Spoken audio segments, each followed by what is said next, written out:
Hola, un saludo para todos. Aquí estoy de nuevo después de mucho tiempo. Hoy les quiero traer un tema muy interesante que son el control de las emociones. ¿Cómo controlar las emociones? Nuestro comportamiento día a día es gobernado por muchos centros, ¿sí? O mentes que controlan nuestro comportamiento. Para comprender las emociones tenemos que comprender estos centros de mando, ¿sí? Porque cada uno de ellos controla nuestro comportamiento, pero es necesario saber cómo actúa cada uno para nosotros comprender cada vez mejor nuestro comportamiento. Dentro de estos centros tenemos el centro intelectual, el centro motor, el centro instintivo, el centro emocional. También está el centro sexual, pero eso ya es para otro video quizás porque es mucho más extenso y más complicadito entenderlo. ¿Por qué? Porque a veces hay ciertos comportamientos sexuales que se confunden con los comportamientos emocionales. Y entonces, pues, no me quiero extender ahora en ese punto. Por ahora es necesario, y con esto bastará para comprender lo de las emociones con estos 4 centros. Entonces, para ir diferenciando el comportamiento, ¿sí? el comportamiento humano con cada uno de estos centros. Por ejemplo, el centro intelectual y el centro motor, con un ejemplo sencillo. Por ejemplo, una persona que está aprendiendo a conducir un automóvil, cuando está aprendiendo, ¿sí? En los primeros días, tiene que estar pendiente de los frenos, del pedal, del volante, de la vía, estar muy pendiente en sus primeros días. Y si alguna persona que está al lado le quiere, digamos, proponer un tipo de conversación muy ajena a lo que está haciendo en ese momento, pues difícilmente lo va a escuchar. Y en caso que lo escuche, puede tener un accidente.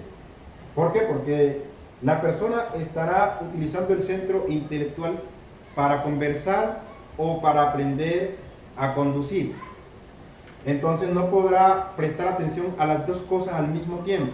Pero digamos que esa persona, una vez después de 1 año, 2 años, después que ya está un poco más experimentado o avesado en el acto de conducir, entonces esa persona ya puede mantener una conversación con una persona al lado que le proponga un tipo de tema cualquiera muy ajeno al acto de conducir. O por ejemplo, aunque no es del todo conveniente, pero también podría mantener una conversación por celular mientras conduce.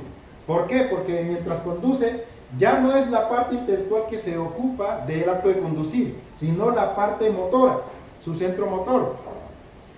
Y entonces la parte intelectual se encarga de conversar ya sea por celular o con otra persona que esté al lado, aunque no es recomendable eso, ya sea hablar por celular o con otra persona. Pero es un ejemplo que nos hace diferenciar que cada uno tiene su papel y se comporta de una forma muy diferente. Ahora, el centro instintivo son comportamientos que nosotros tenemos, pero que no aprendemos, sino que nacemos con eso. Como por ejemplo, el miedo a las alturas, o el miedo a las serpientes, o por ejemplo, el bostezo, el hambre, son sí tipo de comportamientos que nos invitan a prestarles atención porque es algo que tenemos ya dentro incorporado, nacemos con eso. Cabe diferenciar que a veces hay comportamientos instintivos y comportamientos motores que se confunden, pero que se pueden diferenciar fácilmente. Como dije, la parte instintiva son comportamientos que se nacen con ellos, no se aprenden. En cambio, los comportamientos motores sí se aprenden, ¿sí? Motores o motrices. Por ejemplo, yo este marcador o este borrador, por ejemplo, a una persona desprevenida, yo le tiro este marcador y de repente sin pensar lo coge. ¿Por qué? Porque la parte motora reacciona antes que la parte intelectual. Que aquí es muy interesante este ejemplo para comprender que cada uno de estos centros tiene unas velocidades de reacción frente a un cambio en el entorno. Por último, la parte emocional, como por ejemplo, eso sí más o menos la gente lo entiende un poquito cuando hablamos de la parte emocional, que es cuando tenemos por ejemplo rabia o ira, rencor, resentimientos, odio, ¿sí? Y entonces ese tipo de comportamientos de alguna forma alteran nuestro comportamiento de una forma que nos desequilibra. Y por ejemplo, cuando una persona tiene ira o rabia, dice cosas que normalmente no diría. ¿Por qué? Porque en ese momento la persona no está pensando con el centro intelectual, sino con el centro emocional. Cada uno de estos centros es como que, digamos, puede, digamos, controlar una parte de nuestra mente, ¿sí? Entonces ya no pensamos con la parte intelectual, sino con la parte emocional. Entonces al otro día, cuando ya nos calmamos, entonces reflexionamos y decimos, bueno, ¿yo qué le dije a esa persona? Y ahora sí comenzamos a pedir disculpas, ¿sí? Perdón por ese tipo de ofensa verbal o física que pudimos haber hecho. ¿Por qué? Porque era emocional, no era intelectual. Ahora, aquí, para aprender a controlar este tipo de comportamiento emocional, tenemos que comprender también las velocidades a las que actúa cada uno de esos centros. Por ejemplo, el centro intelectual es el más lento de todos, seguido por el motor y el instintivo, que casi tienen la misma velocidad. Y el que más tiene de los cuatro es el emocional. El sexual sí tiene más que todos, pero ahora no lo vamos a tocar. Entonces, por ejemplo, cuando les decía ahora que yo le tiro a una persona, le arrojo esto, y mientras va en el aire la persona reacciona y lo coge, sin pensarlo. Y solamente después que lo tiene en la mano se da cuenta de lo que hizo. ¿Por qué? Porque primero reacciona la parte motora y por último la parte intelectual. ¿Sí? ¿Por qué? Porque la parte intelectual es el más lento.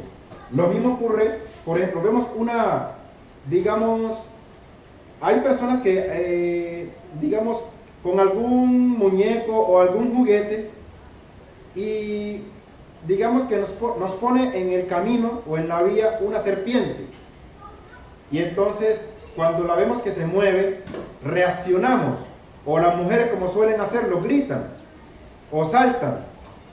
Entonces, después de un momento, es que descubrimos que era una serpiente de juguete, ¿sí? Que no era una serpiente de verdad. ¿Por qué? Porque primero reaccionamos con la parte instintiva y después con la parte intelectual, ¿sí? Entonces, siempre el centro instintivo o motor van a reaccionar más rápido que el intelectual, que es el más lento. Lo mismo el emocional. Digamos que usted va por la calle y algún borracho lo ofende, ¿sí? Le tira cualquier cosa, le arroja una botella y usted inmediatamente reacciona o le dice, digamos, alguna ofensa verbal o física. Entonces, después de un momento que usted le ve el estado que está, ¿sí?, muy ebrio, que está borracho, y entonces ahora sí usted dice, bueno, pero no vale la pena, está borracho, y lo ignora. Entonces, primero usted reaccionó de forma emocional y después ahora sí piensa con la parte intelectual. Entonces, para que entiendan con todo este ejemplo, el más lento de todo es el intelectual.